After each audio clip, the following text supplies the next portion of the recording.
Yang disyariatkan melaksanakan ibadah korban yang memenuhi 3 syarat. Apa saja? Yang pertama yaitu Islam, yang beragama Islam. Maka selain orang yang beragama Islam tidak disyariatkan korban.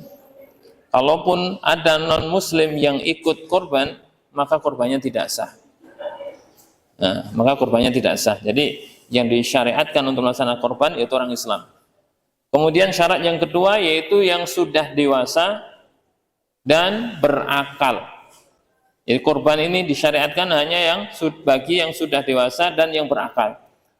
Maka anak yang masih kecil atau orang yang gila, orang yang tidak berakal, maka tidak disyariatkan baginya berkorban.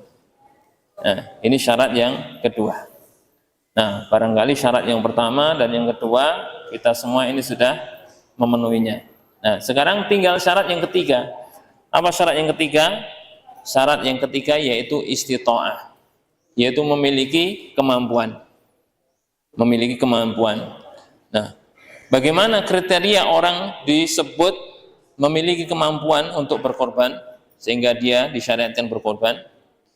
Kriteria seorang disebut mampu berkorban yaitu ketika seorang mempunyai harta yang cukup untuk nafkah dirinya beserta keluarganya kalau sudah punya keluarga selama 4 hari, yaitu hari Id dan hari Tasyrik. Kemudian masih ada sisa. Dan sisanya tersebut cukup untuk membeli hewan korban. Ini disebut mampu. Jadi seorang punya harta cukup untuk nafkah dirinya dan keluarga, kemudian masih punya sisanya cukup untuk beli korban. Ini termasuk kriteria mampu. Nah, kira-kira kalau di sini yang masuk kriteria mampu banyak apa sedikit? Nah, kalau mahasiswa barangkali ya ada ya.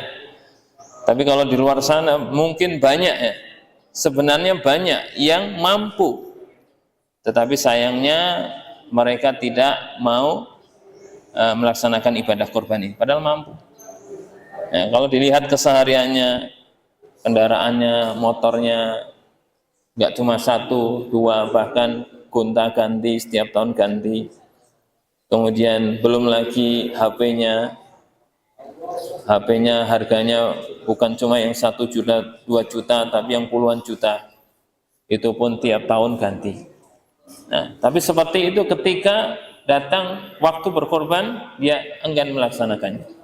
Ini banyak yang seperti itu, padahal mampu. Nah, baik. Kira-kira kenapa? Apa alasan banyak dari antara saudara-saudara kita kaum muslimin yang sebenarnya mampu tetapi tidak mau berkorban? Nah, umumnya alasannya yaitu karena merasa eman-eman. Kalau dia mengeluarkan hartanya untuk korban, dia hitung-hitungan. Saya punya tabungan 10 juta dikeluarkan untuk korban 3 juta misalkan, maka tinggal 7 juta, berkurang. Padahal kalau untuk yang lainnya bisa digunakan untuk macam-macam ya. Nah, bisa untuk ini, bisa untuk itu. Tapi kalau untuk korban tadi iman-iman.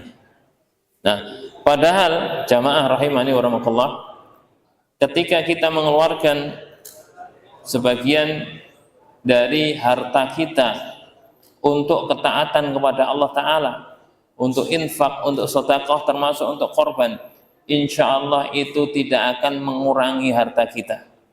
Itu tidak akan mengurangi harta kita. Nabi SAW mengatakan, mana qasat sadaqatun min malin. Sedekah itu tidak akan mengurangi harta. Sedekah itu tidak akan mengurangi harta kita. Bagaimana? Kok sedekah nggak mengurangi harta kita? Padahal jelas ya, kalau kita hitung secara matematika, jelas berkurang. Kita punya uang 10 juta, kemudian kita gunakan untuk korban 3 juta, tinggal 7 juta. Jelas ini berkurang. Tapi Nabi SAW mengatakan bahwasanya sedekah itu tidak mengurangi harta. Maksudnya bagaimana? Nah, iya benar, ketika kita mengeluarkan harta kita untuk korban, untuk sedekah dan yang lainnya, barangkali ketika itu harta kita berkurang. Tetapi dengan kita mengeluarkannya untuk korban, untuk sedekah dan sebagainya, insya Allah Allah akan mengganti, akan memberikan ganti dengan ganti yang lebih baik. Allah akan membukakan pintu rezeki bagi kita, sehingga rezeki kita dilancarkan oleh Allah Subhanahu wa taala. Demikian juga Allah akan menjadikan harta kita menjadi harta yang barokah. Demikian juga kita akan mendapatkan pahala yang besar di sisi Allah Subhanahu wa taala. Nah, jadi tidak ada ruginya. Tidak ada ruginya bagi orang yang mampu kemudian dia mau mengeluarkan hartanya untuk berkorban. Insya Allah nggak ada ruginya. Nah, baik jamaah rahimani wa rahmatullah. Ya. Allah Subhanahu wa taala mengatakan, yamhaqullahu riba wa yurbis shadaqat. Allah membinasakan riba. Jadi kalau harta didapatkan dari hasil riba, maka akan dibinasakan oleh Allah Subhanahu wa taala. Tetapi sebaliknya, wa yurbis shadaqat, Allah mengembangkan sedekah. Jadi kalau harta itu disedekahkan, maka akan dikembangkan oleh Allah taala. Bisa dikembangkan nominalnya, bisa dikembangkan barokahnya, bisa dikembangkan pahalanya di sisi Allah Subhanahu wa taala. Dan termasuk sedekah yaitu korban, ya. Karena sebagian daging korban itu disedekahkan.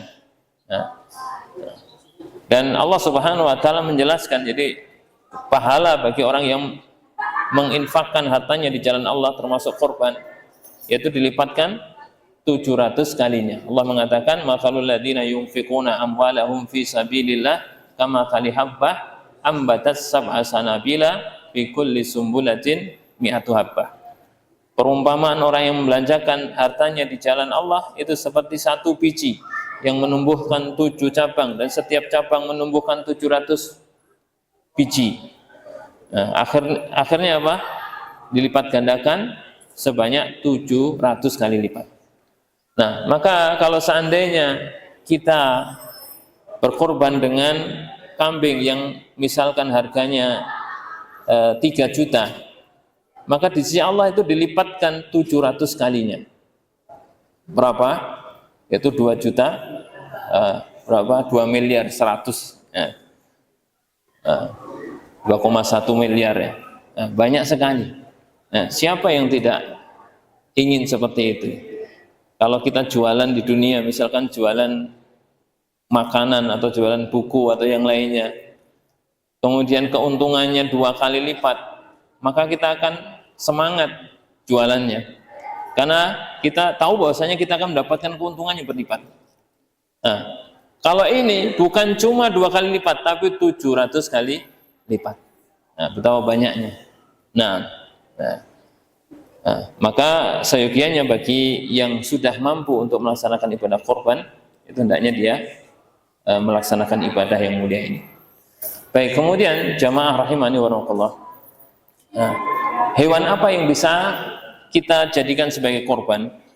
Yang bisa dijadikan sebagai korban itu hanya 3 macam: unta, sapi, dan kambing. Unta, sapi termasuk sapi yaitu kerbau, kambing dengan berbagai macam jenisnya. Hanya 3 itu. Allah Subhanahu wa taala mengatakan, walikulli ummatin ja'alna mansakan, dan bagi setiap umat kami jadikan ibadah kurban, menyembelih hewan, ya. Untuk apa? Liyadhkurusmallah, agar mereka menyebut nama Allah, ala ma razaqahum, atas apa yang Allah rezekikan pada mereka, min bahimatil an'am, yaitu berupa bahimatul an'am. Jadi yang dibeleh itu adalah bahimatul an'am. Dan yang dimaksud bahimatul an'am ini tidak keluar dari 3 tadi: unta, sapi, dan kambing. Maka selain itu maka tidak sah, meskipun bisa jadi dilihat nilainya lebih mahal. Misalkan ada yang berkorban dengan kuda, ada yang berkorban dengan kuda yang mungkin dilihat dari harganya sampai ratusan juta. Nah, kalau dilihat nilainya, harganya jauh lebih mahal daripada sapi. Nah, tetapi korban itu adalah ibadah. Yang namanya ibadah itu sudah ada aturannya. Nah, tidak boleh kemudian kita membuat aturan sendiri. Nah, jadi harus mengikuti apa yang sudah ditentukan. Jadi nggak sah kalau korban selain 3 tadi. Nah, baik, kemudian jamaah rahimani wa rahimakumullah, untuk sapi ini maksimal boleh untuk 7 orang.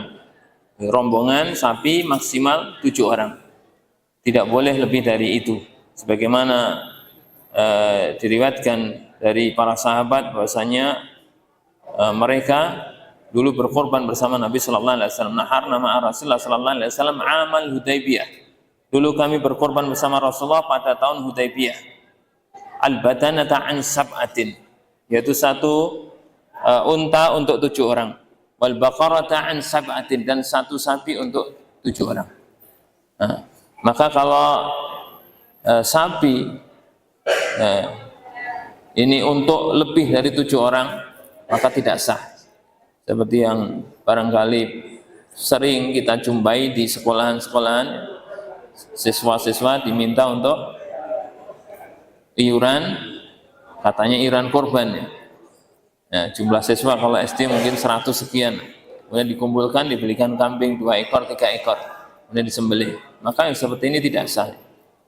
Nah, kenapa? Karena kalau kambing itu hanya untuk 1 orang, kalau sapi maksimal 7 orang, tidak boleh lebih dari itu.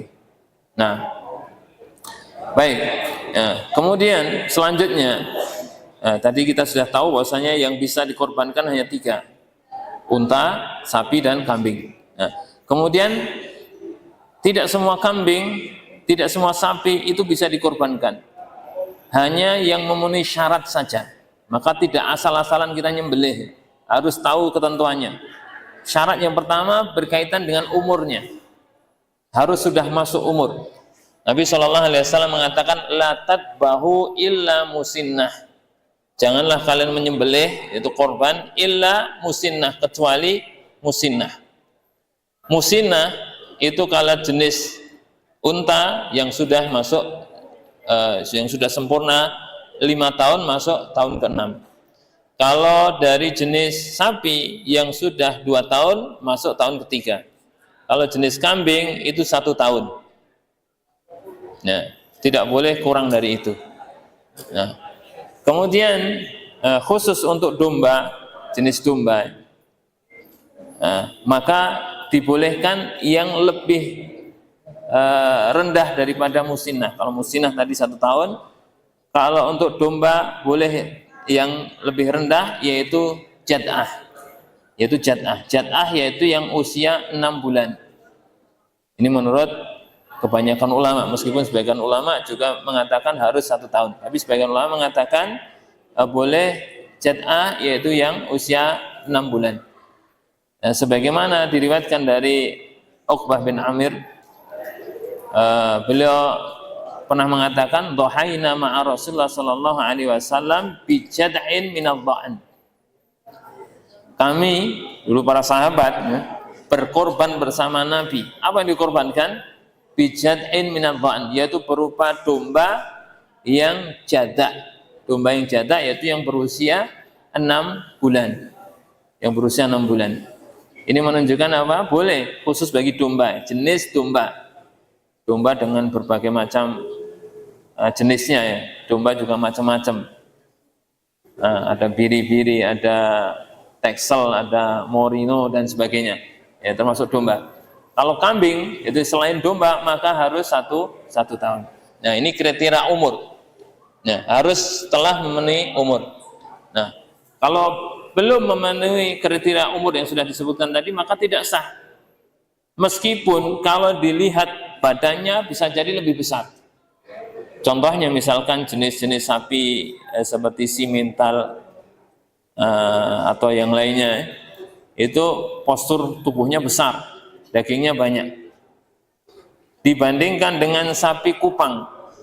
Sapi kupang kecil-kecil. Bisa jadi yang sapi kupang 2 tahun lebih dibandingkan dengan simental yang baru 1,5 tahun, lebih besar yang simental. Nah, tapi mana yang boleh digunakan untuk korban? Yang kecil. Kenapa? Karena sudah memenuhi syarat umurnya. Ini karena korban itu adalah ibadah. Yang namanya ibadah yaitu cuma mengikuti aturan yang sudah ditetapkan dalam syariat. Tidak boleh kita membuat-buat sendiri. Sama seperti sholat. Seperti sholat sudah ditentukan aturannya.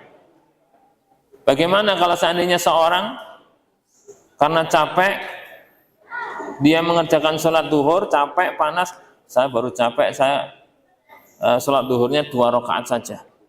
Bagaimana sholatnya? Tidak sah. Kenapa? Karena sholat sudah ditentukan aturannya, yaitu 4 rakaat, nggak boleh dikurangi. Sama dengan korban seperti itu. Sama.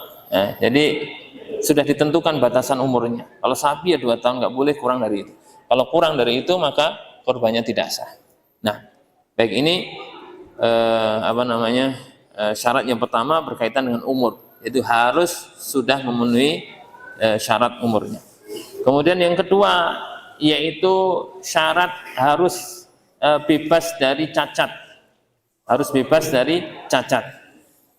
Nah, dan ada 4 cacat yang menjadikan hewan kurban itu tidak sah. Ada 4 cacat yang menjadikan hewan kurban itu tidak sah. Apa saja? Ini disebutkan di dalam hadis dari Al-Bara' bin Azib. Nabi SAW mengatakan arba'un la tuzzi'u fil adhahi. Ada 4 cacat yang menjadikan korban itu tidak sah. Nah, ada 4 cacat yang menjadikan korban itu tidak sah. Apa? Yang pertama al-aura al-bayyinu awaruha. Yang pertama yaitu yang buta, jelas-jelas butanya. Binatang yang buta, kambing, sapi yang buta, jelas-jelas butanya.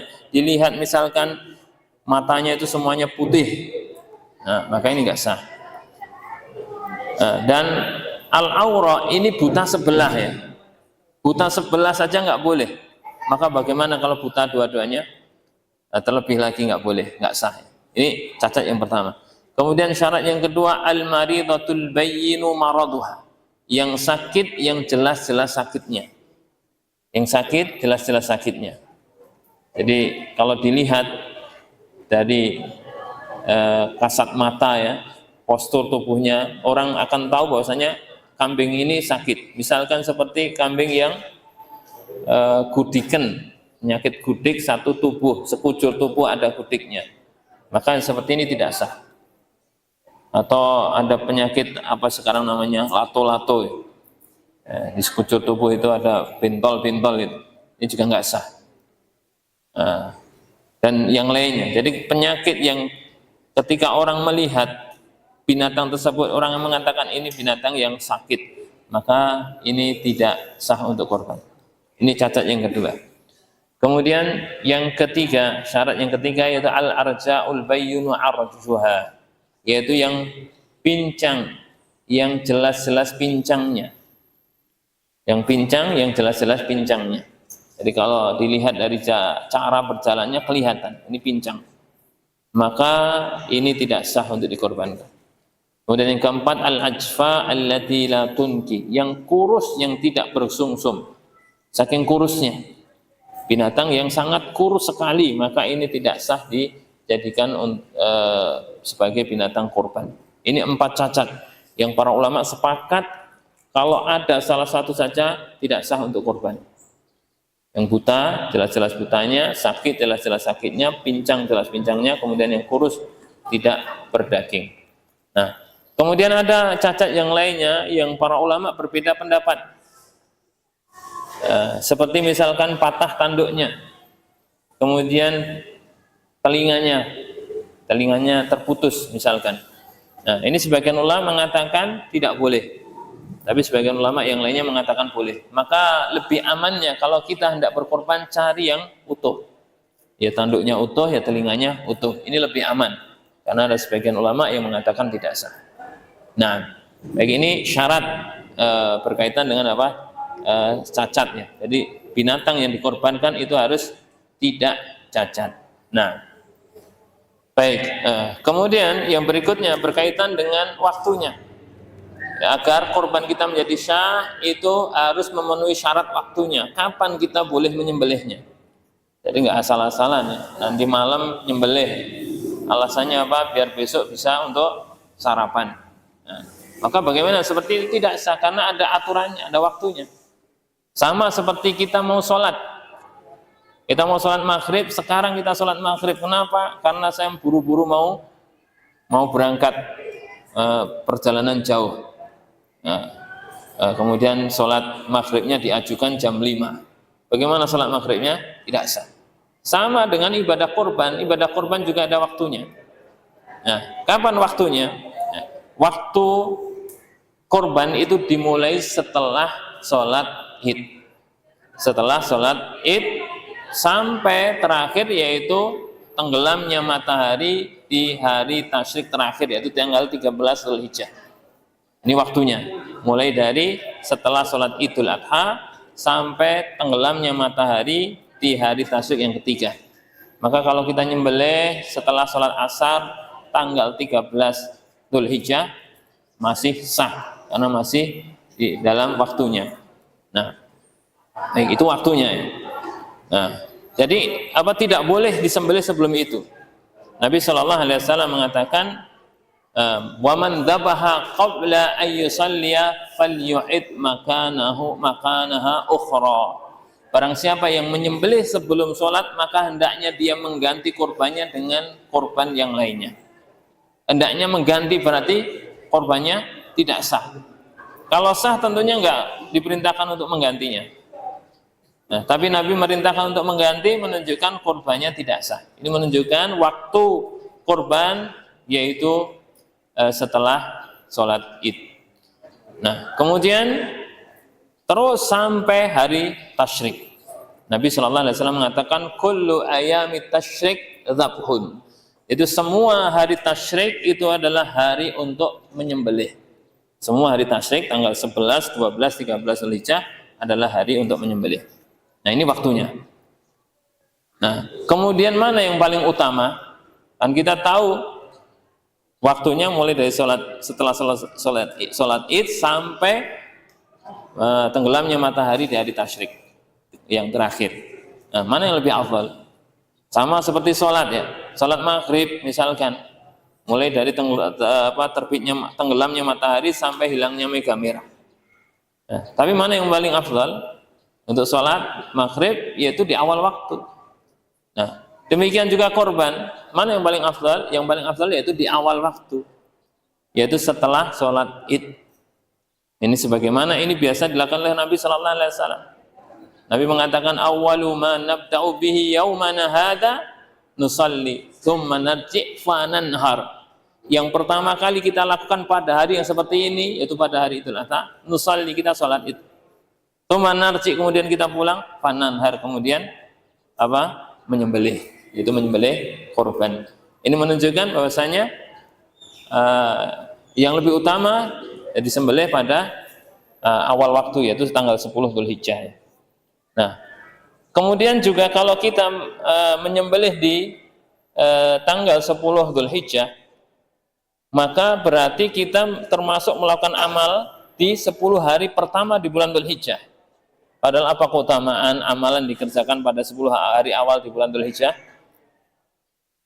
Nabi mengatakan, "Ma min ayyamin al-amalu salihu fiha ahabu ilallah min hadhil ayyam al-ashr."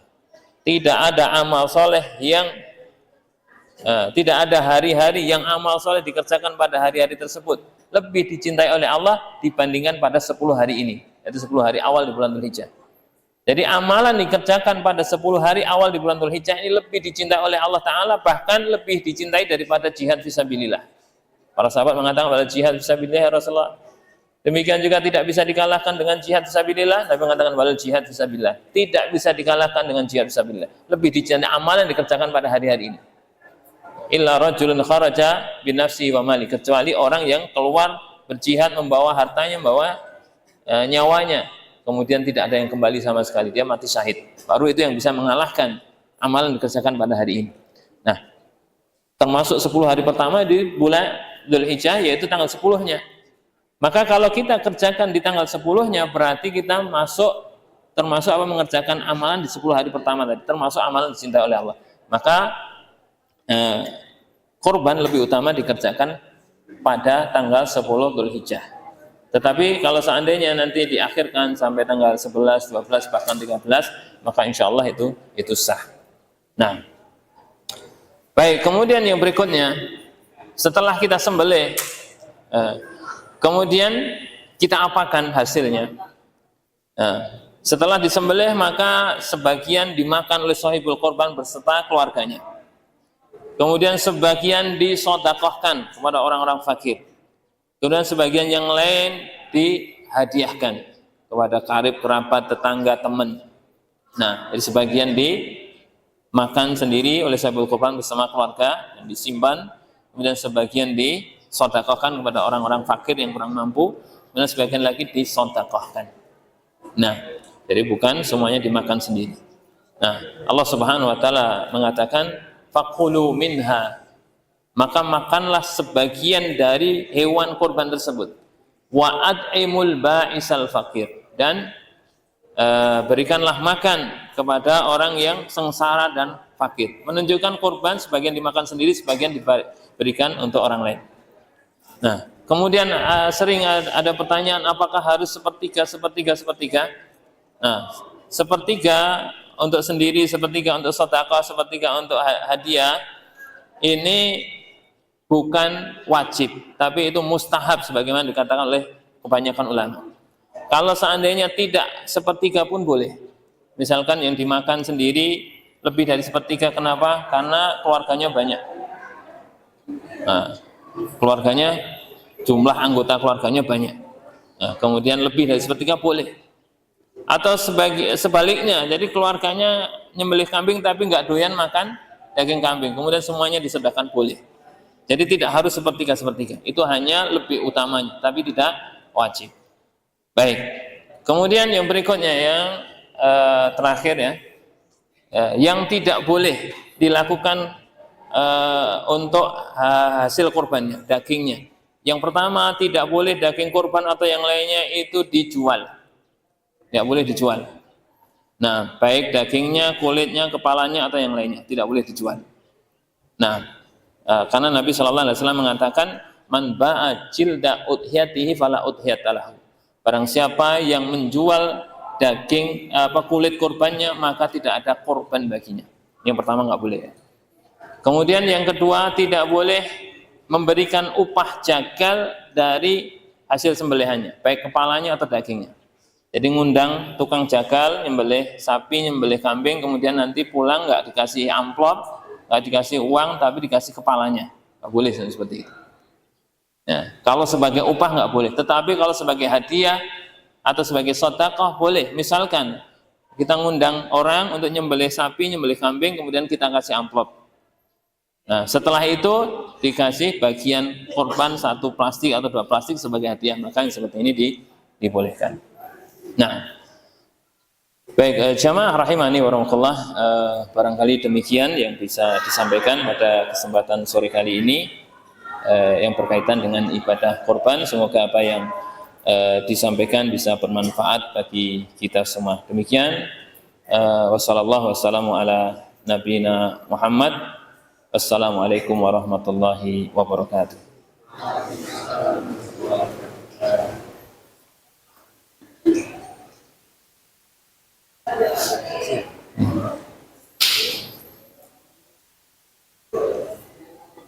Jazakumullah khairan kepada Ustaz Ibnu Ilman kepada HBA dan telah menyampaikan ilmu beserta nasihatnya. Semoga apa yang disampaikan dapat kita amalkan dan dapat mendatangkan kebaikan untuk kita semua. Memasuki yang selanjutnya yaitu sesi tanya jawab. Kami akan memberi jawab kepada teman-teman yang ingin menyampaikan pertanyaan. Dipersilakan mengangkat anak.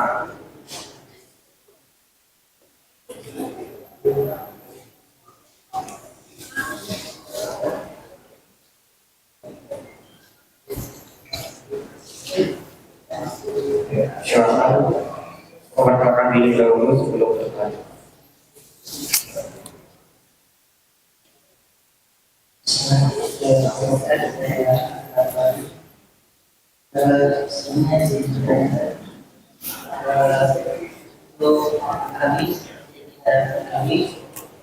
bisa masuk surga ya. Nah, Ini kan bagaimana kalau misalnya kita menggunakan sapi itu apakah setiap orang bisa menurunkan keluarganya dalam bagian tersebut? nah. Terima kasih atas pertanyaannya. Silakan Ustaz, apakah langsung dijawab atau mau ditangkap dulu pertanyaannya? Monggo Derek, silahkan langsung aja. Langsung. Baik, bismillah, alhamdulillah, salatu wassalamu ala rasulillah wa ba'd. Ya, kalau kambing satu ini cukup untuk sahibul kurban dan keluarganya. Iya, memang demikian. Nah, sekarang bagaimana dengan sapi yang sepertujuh? Nah, demikian juga sapi yang sepertujuh. Demikian juga sapi yang sepertujuh itu bisa diniatkan untuk sahibul kurban dan keluarganya. Maka kalau sapi 7, berarti 7 orang dan 7 keluarga. 7 keluarga mereka, ini dibolehkan. Wallahu ta'ala a'lam.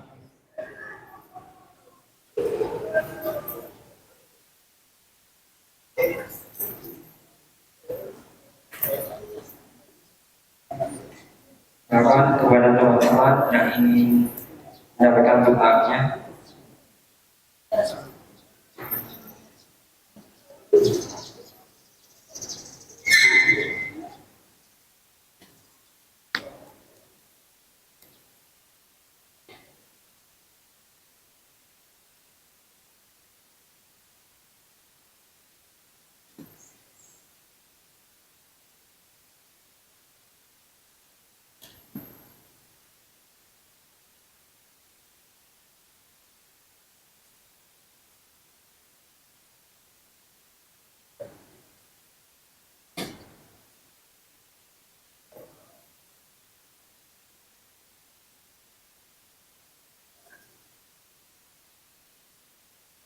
Apakah dari awal ada yang ingin ditanyakan?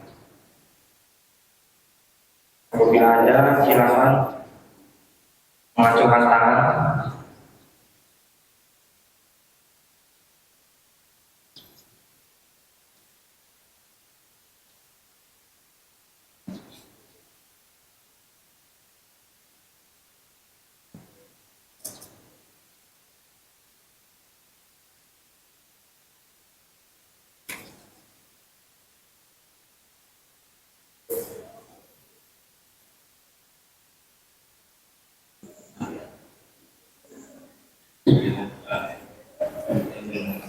Jadi saya Anda saya ingin maaf jadi saya tapi bahwasanya pemberian dari Tuhan itu sudah dia yang saya garisnya untuk saya kemudian sebagian lagi untuk diserahkan, kemudian sebagian lagi untuk dihadiahkan. Maka pembagian secara isi atau khusus apa harus bisa membahas lebih lanjut itu?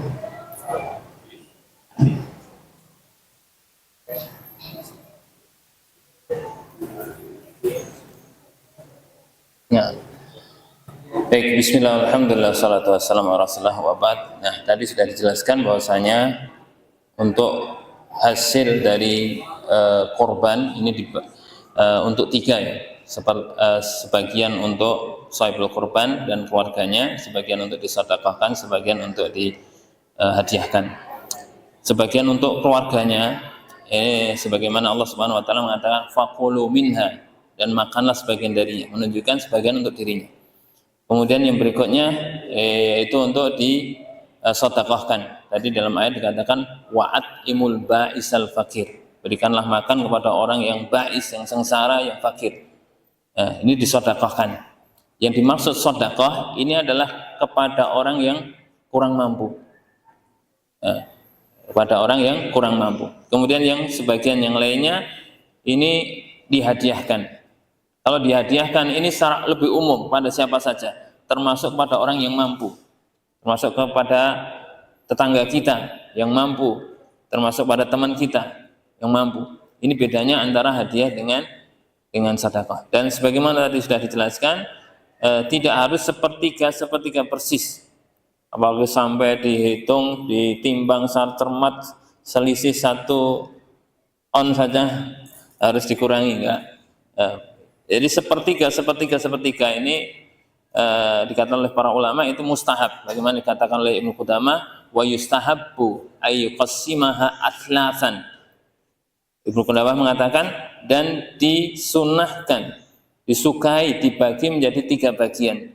Sulusan lahu, sepertiga untuk dirinya, itu untuk sahibul korban, wa sulusan li ashabihi, dan sepertiga untuk teman-temannya, itu hadiah, wa sulusan lil fuqara, dan sepertiga untuk orang-orang fakir, yaitu apa? Sedekah. Nah, jadi ini kata Ibnu Qudamah, ini adalah apa? Sesuatu yang mustahab, yang disukai, bukan sesuatu yang wajib. Maka beliau mengatakan, fa in syaa tasaddaqa bi aktsar au aqal. Kalau dia mau, boleh dia menyodakahkan lebih banyak atau lebih sedikit dari sepertiga, boleh.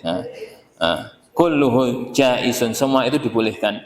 Jadi tidak harus tadi sepertiga persisnya, boleh lebih, boleh kurang.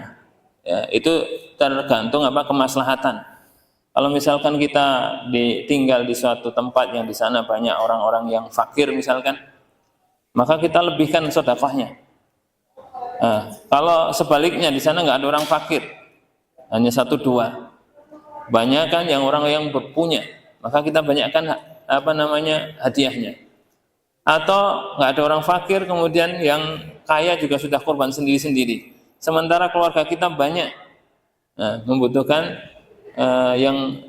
jumlah yang lebih banyak, maka tidak mengapa bagian kita lebihkan. Nah, baik, wallahu taala.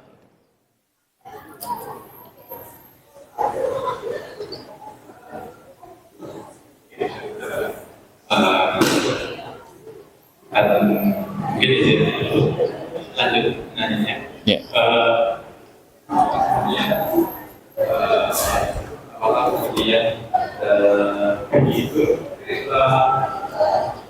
disebutkan bahwasanya kita memilih bagian yang mana atau bisa versus itu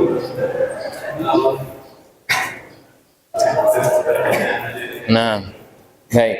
Kita sebagai sahibul korban milih daging yang mana? Di sini tidak ada ketentuannya ya. Tidak ada ketentuannya harus yang mana. Nah, jadi kita boleh milih mana saja.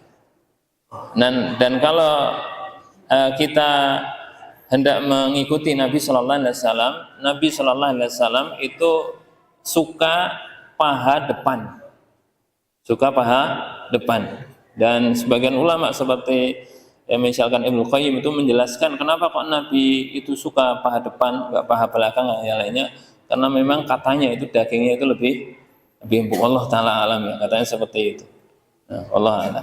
Jadi nggak ada ketentuannya harus milih yang ini, harus milih yang itu, nggak ada ketentuannya. Jadi silahkan mau yang mana. Allah Ta'ala.